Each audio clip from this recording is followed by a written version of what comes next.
허락하신 날들을 통해서 우리로 하여금 이 땅에 우리가 존재하는 의미를 알게 하시고, 또 우리가 살아가는 과정 속에서 감당할 일을 알게 하시고, 또 과정을 통해서 기뻐함을 알게 하시고, 그 모든 것을 누리게 하시니 감사합니다. 하나님, 이 땅에 평화를 주셨습니다. 이 땅에 풍요를 주셨습니다. 이 땅에서 일할 수 있는 일거리를 주셨습니다.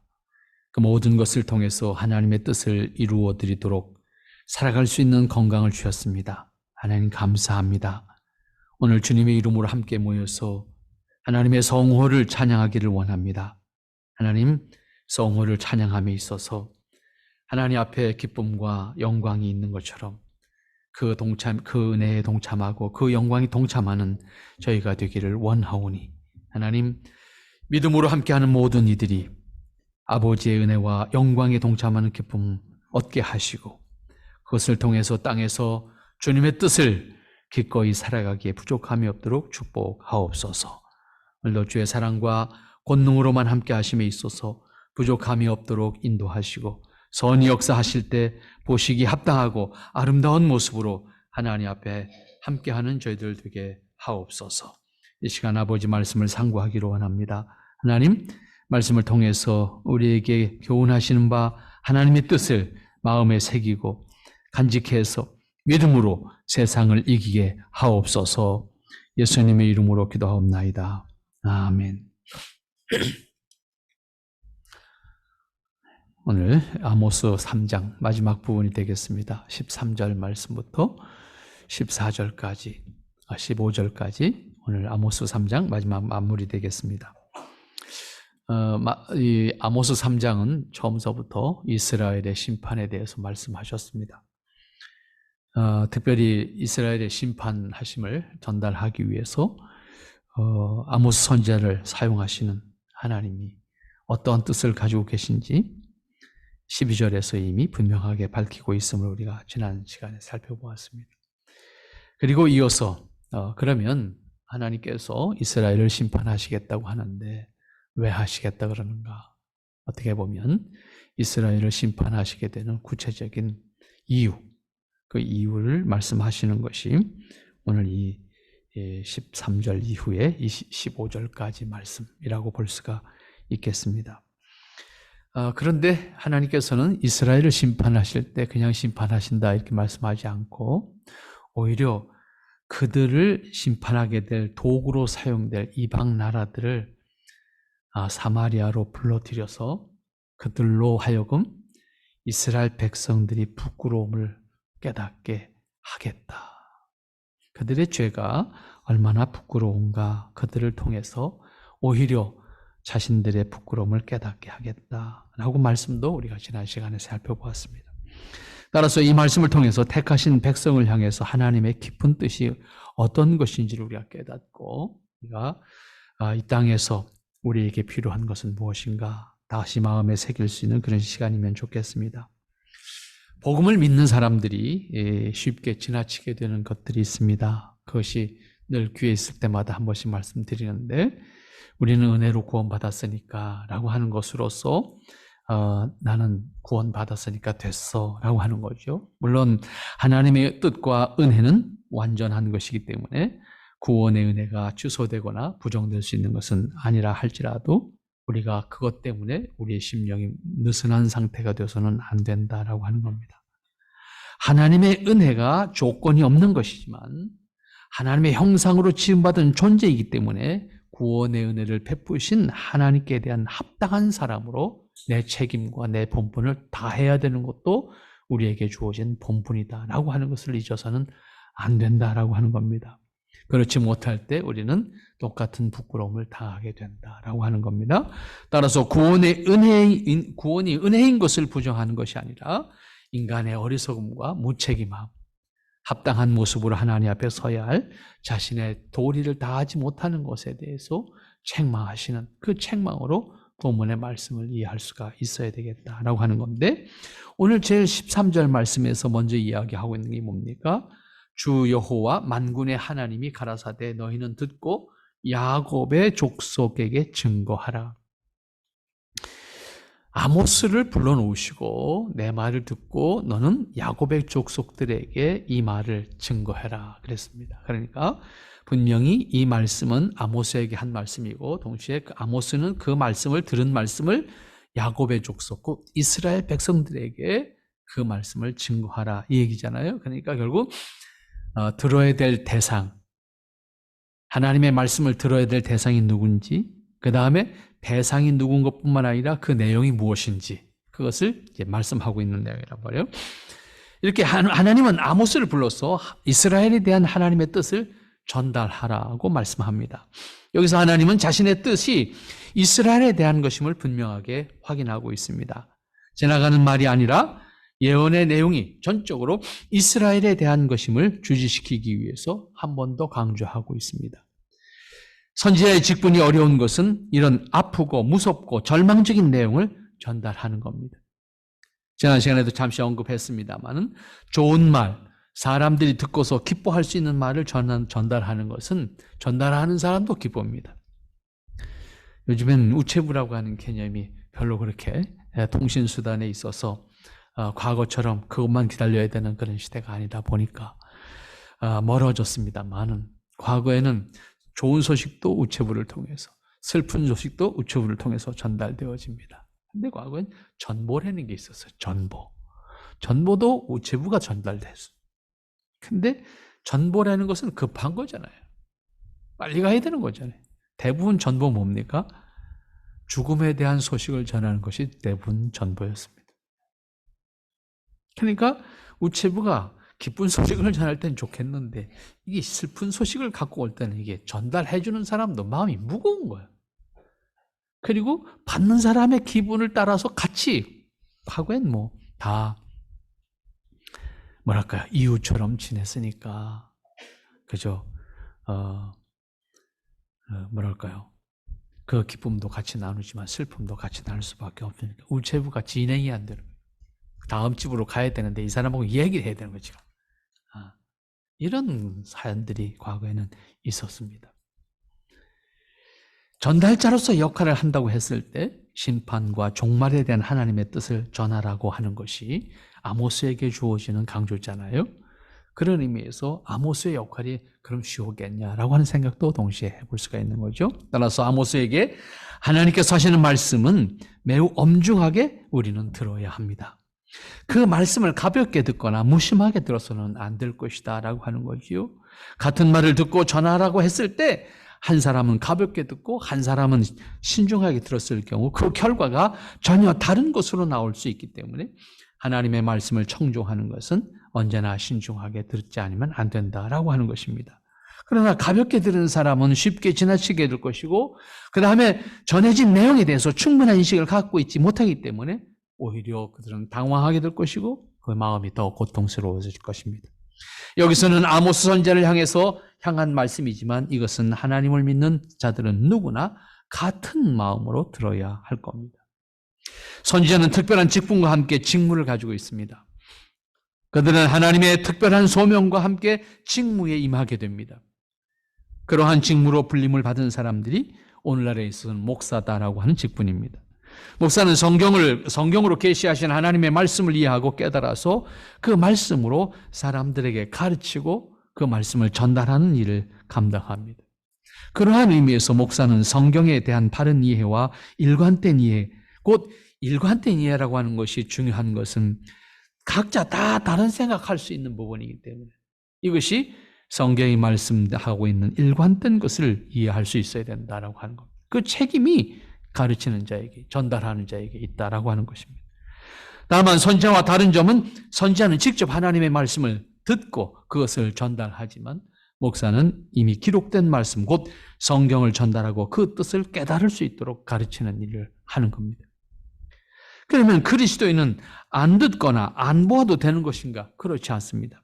성경을 문서로 주신 이유가 거기에 있습니다. 누구나 언제 어디서나 하나님의 말씀을 들을 수 있고 볼 수 있다라고 하는 기회가 주어진 것이고 그것을 문서로 기록했기 때문에 결국 누구도 예외 없이 자기가 확인할 수 있다라고 하는 겁니다.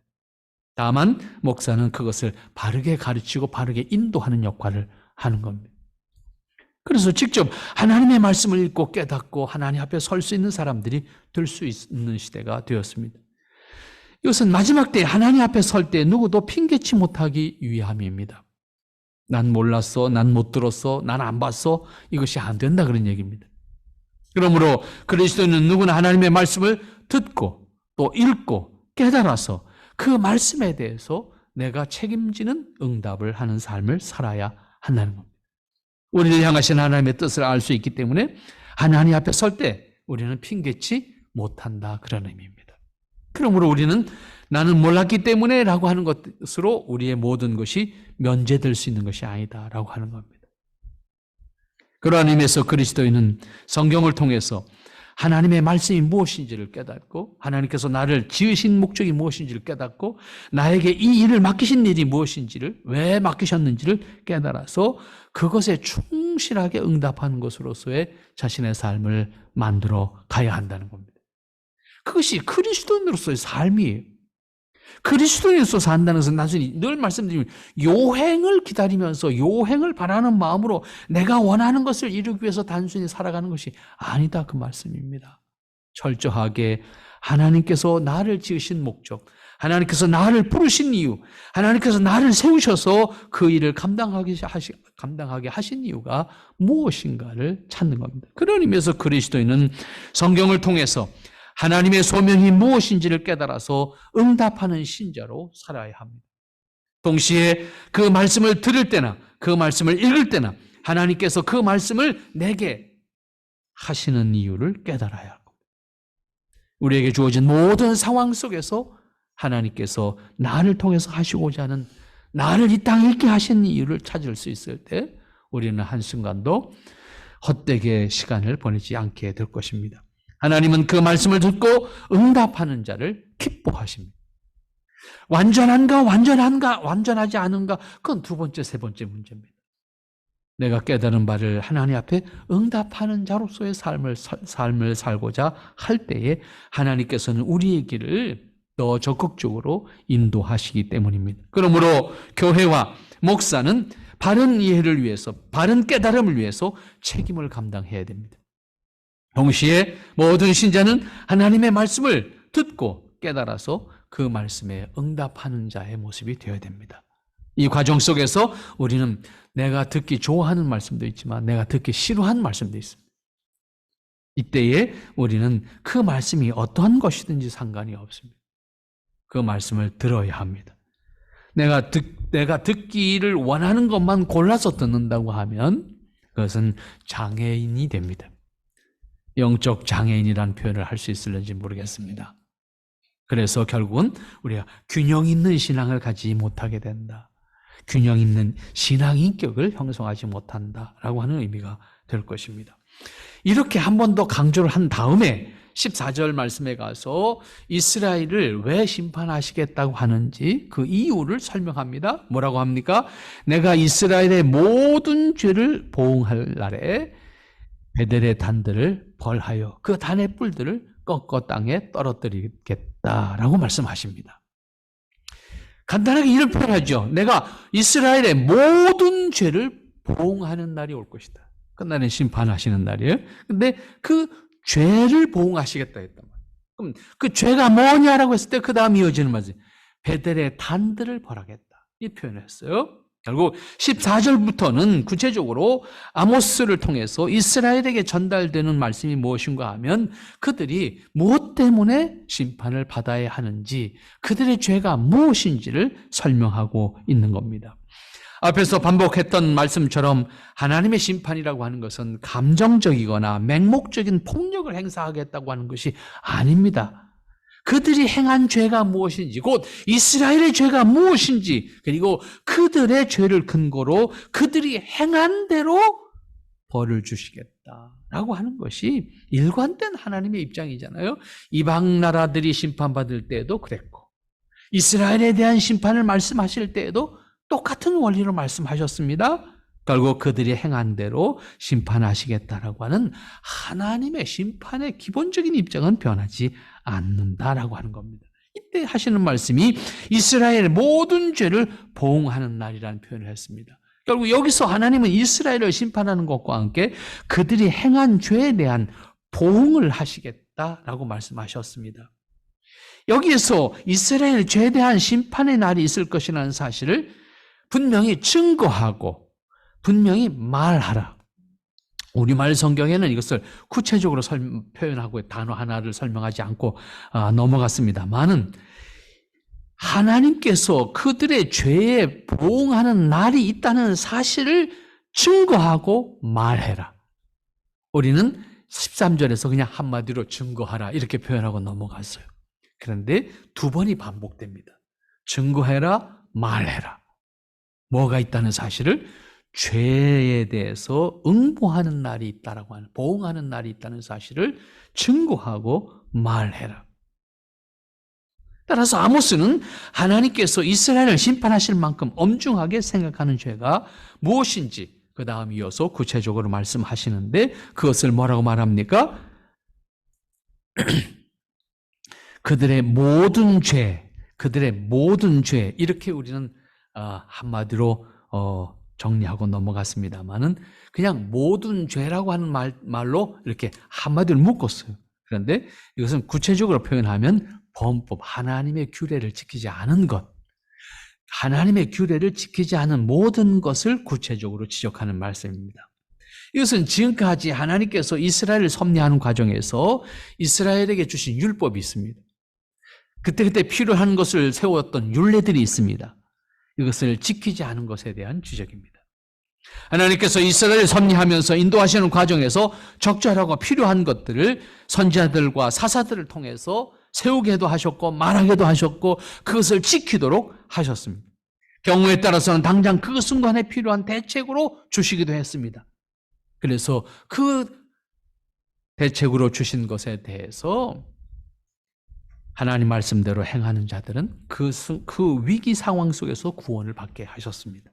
중요한 것은 하나님께서 말씀하신 것을 지킨 사람들은 그들의 역사 속에서 구원을 하셨고 또 때로는 병에서 나음을 받기도 하셨고 때로는 어떤 고통 속에서도 다 치유를 받게 되는 상황들을 경험하게 하셨습니다.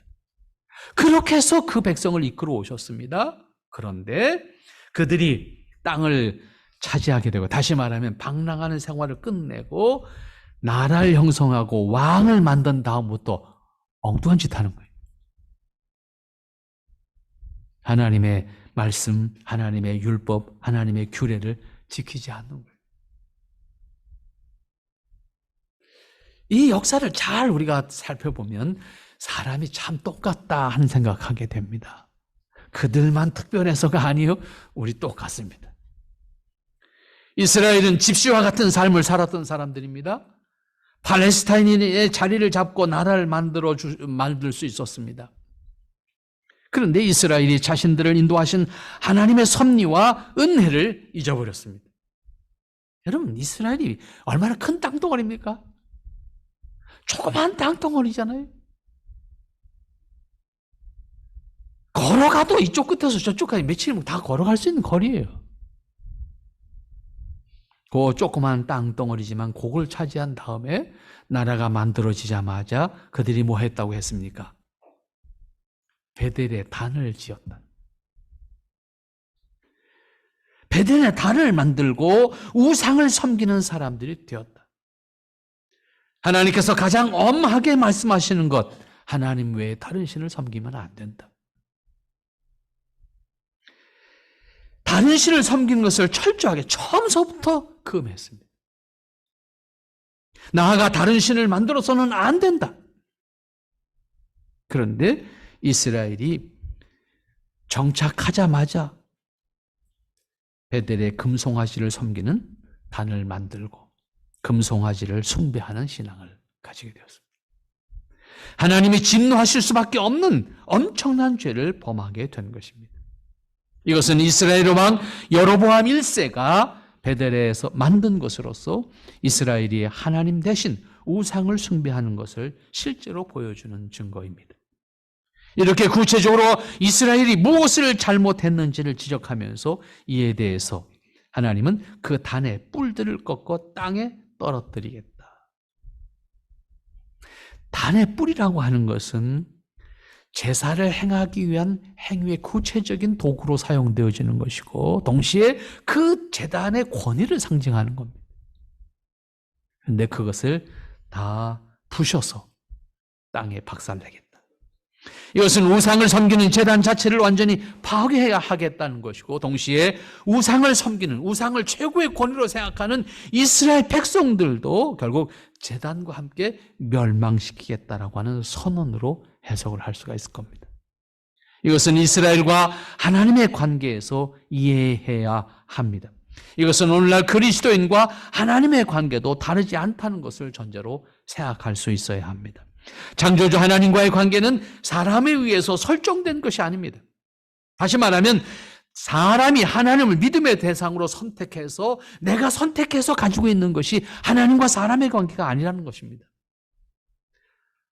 이스라엘 백성들이 선택을 받아서 애굽을 거쳐서 팔레스타인의 자리를 잡게 된 것도 이스라엘이 선택한 것이 아닙니다. 하나님이 그들을 선택했고 하나님이 그들을 세운 겁니다. 그런데 그들이 정작 하나님을 저버린 겁니다. 우리 그리스도인의 모습도 다르지 않습니다. 하나님이 우리를 선택하셨습니다. 하나님께서 우리를 세우셨습니다. 하나님의 자녀로 인도하셨습니다. 그런데 어느 날 내가 하나님 모른다. 하나님이 진노하실 일입니다. 창조주 하나님께서 만물과 함께 사람을 유일한 교통과 기뻐하심의 대상으로 지으신 것처럼 아담 이후에는 타락한 사람들 가운데서 택하셔서 하나님의 백성으로 하나님의 자녀로 삼으셨기 때문에 하나님께서 나를 택하시고 나를 구원하셔서 하나님과의 관계에서 하나님을 기뻐할 수 있는 사람으로 우리를 다시 세워주신 것입니다. 그런 의미에서 우리는 하나님을 버리거나 하나님을 선택할 수 있는 것이 아닙니다. 은혜로 구원받은 사람은 오직 창조주 하나님, 구원의 하나님을 기뻐하고 그 하나님을 찬양하고 하나님의 영원하신 뜻을 깨달아서 믿음으로 살아가는 것을, 믿음으로 순종하는 것을 기뻐하는 겁니다. 그리고 그 관계를 유지하는 겁니다. 이것이 구원받은 사람의 기본입니다. 구원받은 사람의 기본이다 그 말. 기본이라고 하는 것은 내가 마땅히 해야 될 도리다 그 말이에요. 우리가 행하는 종교적인 의식이 특별한 것이 아니에요. 우리의 삶 속에 가장 기본적인 것이고 우리의 삶 속에 있어서 가장 자연스러운 것이어야 한다 그 말입니다. 하나님 앞에 주의를 구별하고 예배를 구별하는 것이 특별한 것이 되어서는 안 됩니다. 아주 기본적인 것이 되고 그것이 가장 자연스러운 것이 되어야 된다 그 말입니다. 기본과 자연스러움이라고 하는 것은 우선순위에 있어서도 첫 번째가 되는 겁니다. 때가 되면 먹어야 되고 때가 되면 자야 되는 것이 자연스러운 것처럼 우리가 하나님 앞에 주의를 구별하고 하나님 앞에 예배하는 것이 자연스러운 것이 돼요. 그리고 그것이 내 일상에서 가장 기본적인 것이고 가장 기뻐하는 것이 돼야 된다고 말입니다. 하나님께서는 하나님을 저버린 그리고 우상의 제단을 만들어 놓고 금송아지 앞에 절하고 있는 이스라엘 백성들의 죄를 책망하시고 있습니다. 우리가 무엇보다도 우선순위가 하나님과의 관계가 아니라고 하면 그것은 여기서 책망받는 이스라엘 백성들과 다르지 않은 모습이다라고 하는 것을 기억해야 합니다. 그 다음 두 번째로 지적하는 것이 뭡니까? 겨울궁과 여름궁을 치리니 상하궁들이 파멸되며 큰 궁들이 결단나리라. 이는 여호와의 말씀이니라. 겨울궁과 여름궁 그리고 상하궁이란 표현을 했습니다. 결국 이어지는 이 말씀은 이스라엘의 타락한 생활, 향락을 즐기는 생활에 대한 심판입니다. 사람이 사회적으로, 경제적으로 어려운 상황이 되면 가장 기본적인 것을 그 기본적인 필요를 해결하기 위해서 사람이 집중하기 때문에 상대적으로 향락이라는 것을 생각할 수가 없습니다. 그러나 기본적인 필요가 충족되면 그 다음부터는 다른 생각을 합니다. 정치적으로는 인간의 타락한 본성을 이용해서 권력을 유지하는 경우도 있습니다. 어떤 경우가 되었던 타락한 본성에 영향을 받고 있는 인간은 언제든지 타락한 욕구를 충족시키기 위한 미혹을 받게 되는 것이 사람의 본성입니다. 누구도 예외 없이 모든 아담 이후의 모든 인간은 똑같은 본성을 가지고 있습니다. 때문에 오늘 이스라엘 백성들이 지적받고 있는 이 문제, 곧 15절에서 한 절 말씀이지만 지적하고 있는 내용을 보면 당시 이스라엘이 어떤 상태였는지를 충분히 알 수 있습니다. 겨울궁과 여름궁이란 단어를 썼습니다. 이 한마디만 들어도 당시 이스라엘 지도자들이, 이스라엘 백성들이 그들이 정착된 생활 속에서 안정을 취하면서 추구했던 것이 무엇인가라고 하는 것을 알 수가 있습니다. 나라가 남북으로 나뉜 상태에서 겨울궁과 여름궁을 가지고 살았다는 것이 무엇을 의미합니까? 그만큼 사치와 향락을 즐기는 생활을 하고 있었다라고 하는 의미입니다. 겨울에 사는 집과 여름에 사는 집, 그냥 일반적인 단어를 바꾸면 그런 얘기입니다. 그런데 이게 그렇게 될 만큼 큰 나라라고 하면 이해가 돼요. 그렇잖아요? 아주 추운 곳도 있고 아주 더운 곳도 있는데 추운 데에 사는 사람은 더운 데 가서 살고 싶잖아요. 요즘에 우리나라 사람들 그런 얘기 해요. 은퇴하면 겨울엔 저기 따뜻한 필리핀이나 태국에서 살다가 여름 되면 다시 돌아오겠대. 그런 사람들 많아요, 요즘에. 이런 생각 하거든. 근데 그게 새로운 생각이 아니에요. 이미 이 사람들 그렇게 살았어. 그런데 문제가 뭐예요? 이스라엘이 그렇게 큰 나라냐 그 말이야. 에? 땅덩어리가, 이스라엘의 땅덩어리가 큰 나라냐 그 말이에요. 우리 한반도 반쪽만도 못한 조그만 나라인데 그 조그만 땅덩어리에 살면서 여름궁과 겨울궁이 따로 있었다. 그런 얘기.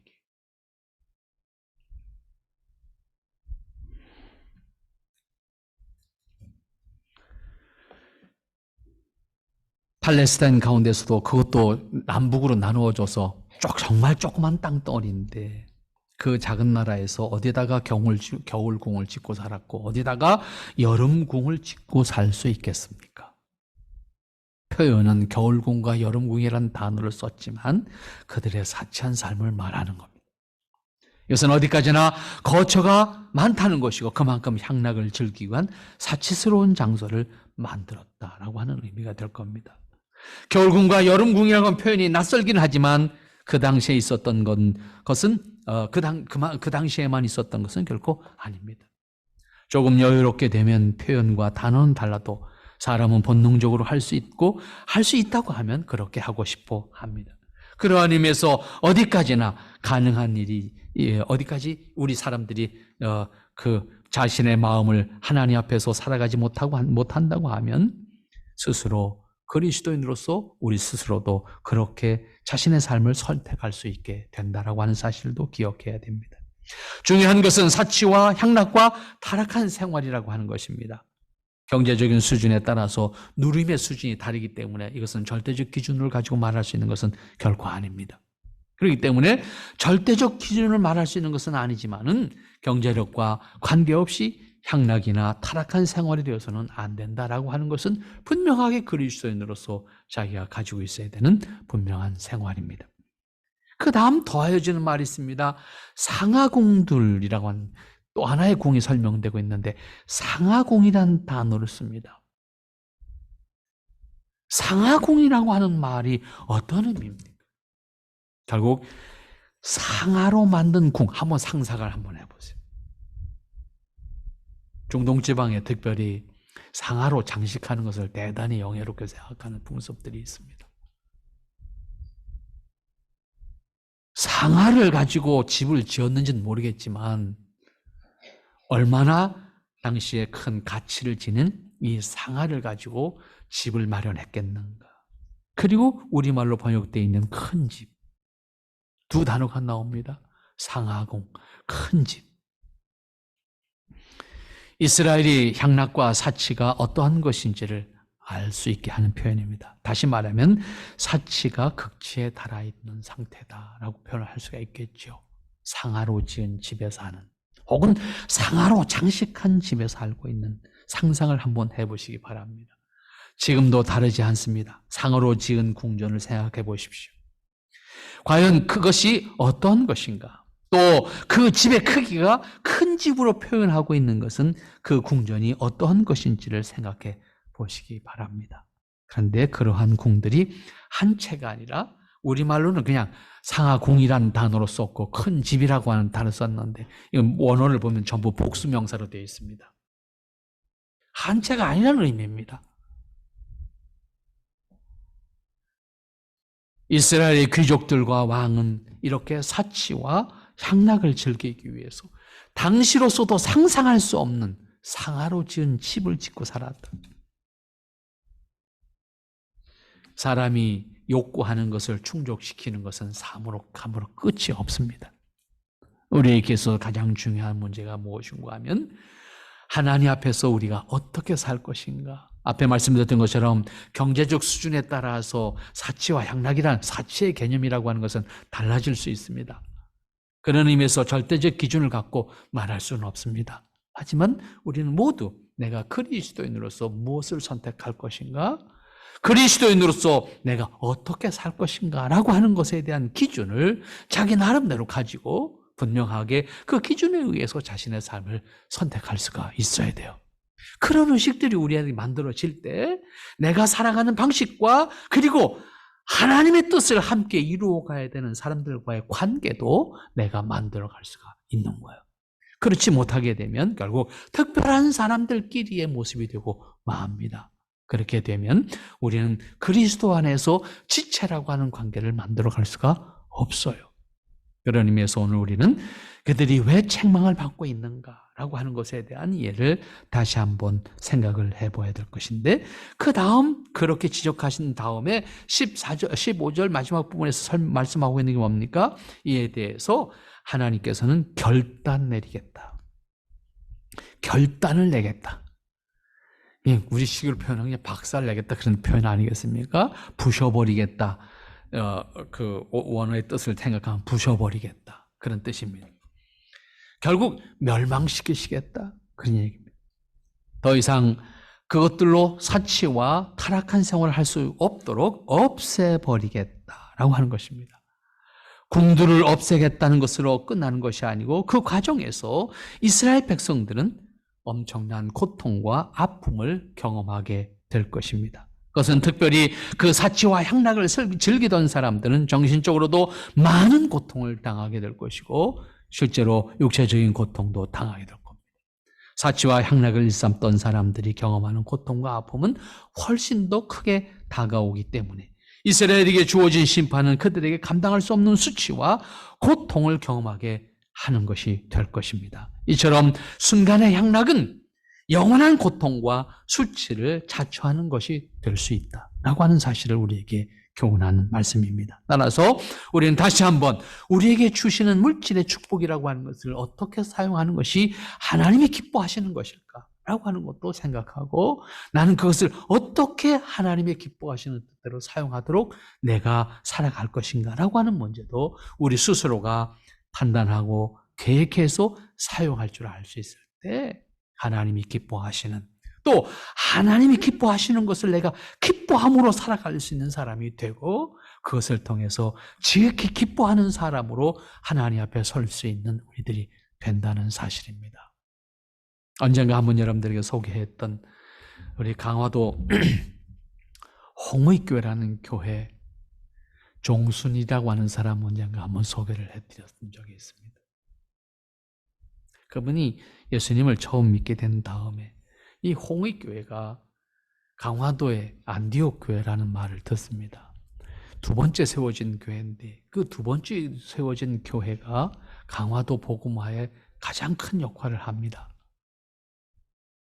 그 결정적인 과정 속에 한 사건이 바로 종순이라는 사람의 사건입니다. 그분이 예수님을 믿고 나서 성경을 배우게 됐고 그 성경을 배운 다음에 자신도 성경 말씀을 생각해 보니까 자신의 문제가 무엇인지를 깨닫게 됐지요. 그 사람이 그 동네에서 가장 큰 부자였어요. 그래서 그 마을 사람들이 다 이 사람한테 빚을 지고 살았어요. 그 빚을 지고 사니까 자신이 탕감받은 비유의 말씀, 예수님의 말씀을 듣고 나서 자신이 그런 사람인 거예요. 자신은 하나님으로부터 엄청난 이 죄 속죄와 구원의 은혜라는 걸 받았는데 자신은 여전히 그 당시에 여러분 조선 말기에 우리나라 빚이라고 하는 것은 이자가 몇 프로예요? 최소한 50%예요. 최소한이. 최소한 이자가 50%에서 100%를 왔다 갔다 했다고. 그러니까 지금으로 말하면 보통 고리대금도 보통 고리대금이 아니지요. 우리나라 해방 이후에 60년대까지도 일반 마을에서의 빚은 50%였습니다. 50% 이상의 고리대금을 빚을 놓고 사는 게 이 사람은 그냥 가만히 있어도 먹고 사는 거잖아요. 근데 이 탕감받은 비유의 말씀을 들은 다음에 자기가 스스로를 생각한 거죠. 내가 그놈이구나. 그래서 마을 사람 전체를 불러 모았습니다. 다 불러 모으는데 올 때 빈문서를 다 가져와라 그랬어요. 그 빈문서를 다 가져왔죠. 그 빈문서를 가지고 이분이 성경 이야기를 쭉 한 겁니다. 내가 성경을 보고 예수님을 믿은 다음에 성경을 배우고 나니까 예수님의 가르침이 이런 거였다. 내가 오늘 당신들의 빈문서를 가져오라고 한 것은 내도 여러분들의 빈문서를 다 탕감하기 위해서다. 그러니까 지금 내가 보는 앞에서 빈문서를 다 찢어라. 당신들 손으로 찢어라. 그리고 여기에 불을 태워라. 그리고 오늘부터 당신들은 나에게 빚이 한 푼도 없습니다. 그래서 선을 한 거예요. 이것이 강화도를 뒤집어 놓은 사건이 된 겁니다. 예수를 믿으니까 미쳤다 이렇게 된 겁니다. 미쳤는데 희한하게 미쳤다 이렇게 된 겁니다. 그 이후에 강화도 전역에 교회가 들어가게 돼요. 강화도가 그 조그만 섬의 교회가 200개가 넘어요 지금. 상상이 안 되는 거예요. 제주도의 교회가 350개입니다. 강화도의 교회가 200개가 넘습니다. 결국은 한국기독교의 큰 못자리가 됐죠. 많은 일꾼들이 강화도에서 나오게 됩니다.